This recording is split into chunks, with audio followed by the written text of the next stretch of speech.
Welcome to ISR 9 news. Mangalagiri TDP కార్యాలయంలో నిర్వహించిన ప్రజా దర్బార్లో రాష్ట్ర జలవనరుల శాఖ మంత్రి నిమ్మల రామానాయుడు ప్రజల నుంచి విజ్ఞప్తులను స్వీకరించారు. శోభ అనే దివ్యాంగురాలు రోడ్డు ప్రమాదంలో తన 2 కాళ్లు తొలగించారని, 100% వైకల్యం సర్టిఫికెట్ ఉన్నప్పటికీ గత వైసీపీ ప్రభుత్వంలో విద్యుత్ బిల్లు ఎక్కువ వచ్చిందనే ఆంక్షలతో పెన్షన్ తొలగించారంటూ మంత్రి రామానాయుడు వద్ద ఆవేదన వ్యక్తం చేశారు.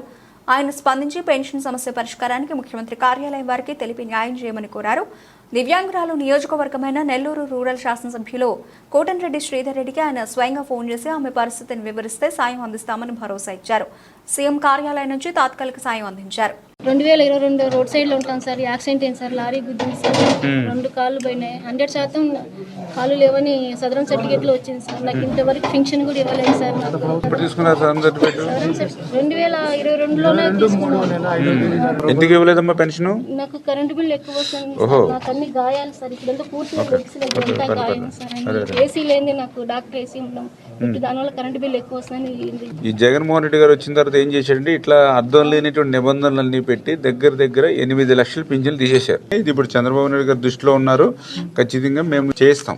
న్యాయం అయితే జరుగుతుంది 100%. సార్ నాకు నెల్లూరులో బొల్లైన హాస్పిటల్ ఉంది సార్. నాకు సీఎం ఆఫీస్ పంపించండి. కాన్షియన్స్ అన్నగారు నమస్తే అన్న. నమస్తే, బాగున్నారా? ఏం లేదు, కొద్ది పాపం ఈ శోభ అని మన నెల్లూరు రూరల్ అంటండి. కాకపోతే కరెంట్ బిల్ ఉందని చెప్పేసి ఈవిడికి పెన్షన్ లేదు అప్పుడు 2022 నుంచి కూడా. ఆవిడ ఒకసారి మీతో మాట్లాడతారు, ఒకసారి చెప్పండి. ఎమ్మెల్యే గవర్నమెంట్ పరంగా రామారెడ్డి గారు చేస్తారు. పర్సనల్ నేను చేస్తాను. ఎక్కడమ్మా మీరు ఉండేది? సార్ ఇక్కడ కొత్తూరు సార్ మాది. కొత్తూరు. నేను పర్సనల్ గా చేస్తానమ్మా మీకు. సరే సార్, థ్యాంక్స్ సార్. ఎప్పుడు కలవమంటారు సార్?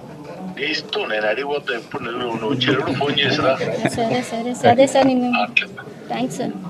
ఓకే అన్న. ఎందుకంటే మీ దృష్టిలో పెడితే న్యాయం జరుగుతుందని డైరెక్ట్ గా మీకే కొట్టాం. 100%. ఇప్పుడు ఆయన కలవండి కొద్దిగా వెళ్ళి అమ్మా. నేను కూడా మాట్లాడేది కంటే కొద్దిగా క్లియర్ చేస్తా. కుటుంబం ఆర్థికంగా కూడా చాలా